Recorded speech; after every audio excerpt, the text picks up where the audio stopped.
So I got nail pops to caulk. Got 4 pipe boots.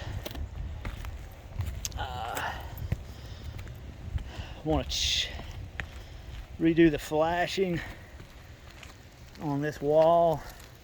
Probably add a piece of counter flashing. Probably some bad plywood right there.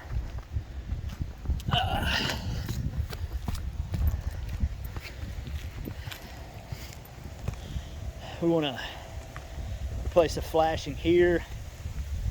Probably some bad plywood on the sides. Maybe need some counter flashing there. The other pipe boot. High nails.